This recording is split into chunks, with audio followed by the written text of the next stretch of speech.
উজলি উঠিব চৌদিশে বাজিব পুৰীপুৰৰ বুকু হ'ব মুখৰিত ভকতিৰ অমিয়তা ভকতিৰ অমিয়তা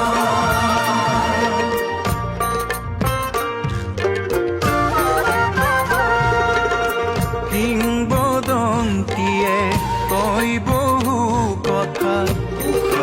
নিৰুদ্ধৰ এই প্ৰণয় গাথা আজিও ইতিহাসে আছে সুঁৱৰি হৰিহৰৰ যুদ্ধৰ সোণালী স্মৃতি